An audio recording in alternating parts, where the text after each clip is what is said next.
Lightning cuts through the sky 8 million times a day. Flying thousands of feet above the ground, planes are a natural target for lightning bolts.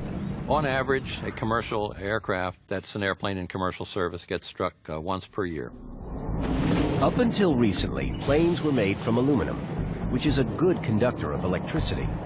If lightning strikes this metal, electricity flows along the route of least resistance, the metal skin, and exits harmlessly before continuing its natural journey to Earth. But modern planes make extensive use of composite materials that don't conduct electricity well, and that makes things more complicated. Manufacturers have to interweave a thin metallic mesh, only a few thousandths of an inch thick, into the skin of the plane. This system acts as a conductive shield, in much the same way as aluminum, allowing electrical energy to flow through it.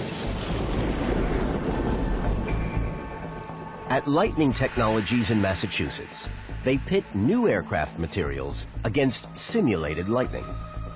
These experiments should reveal why this metal mesh is so important. First up, aluminum. In slow motion, this is what 100,000 amps, the equivalent to an extreme lightning strike, looks like when it hits this metal.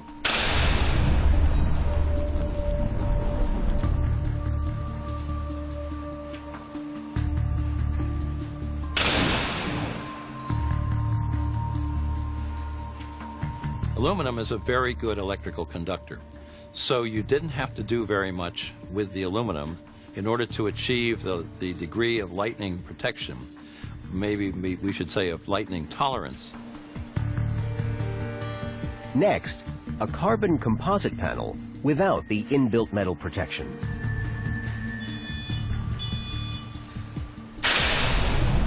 As lightning strikes, the non-conductive material resists the flow of the electricity through it.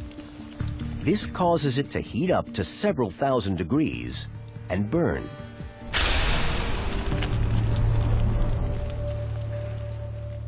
Carbon fiber composites are only about 1/1000th as conductive as an equal amount of aluminum. It may get hotter, it may burn, if nothing is done to adequately protect this.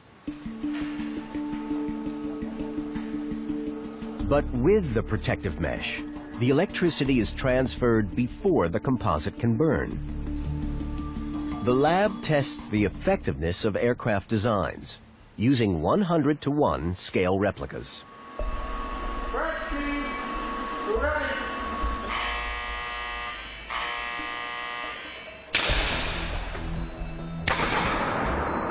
The lightning attaches to an extremity such as the nose or wingtip. The current travels through the skin before exiting from another extremity. The test is repeated hundreds of times. In every case, the bolt of lightning exits safely. The metal mesh acts as a lightning rod, protecting all on board from the dangerous electrical current, making composite planes just as safe as those made from aluminum.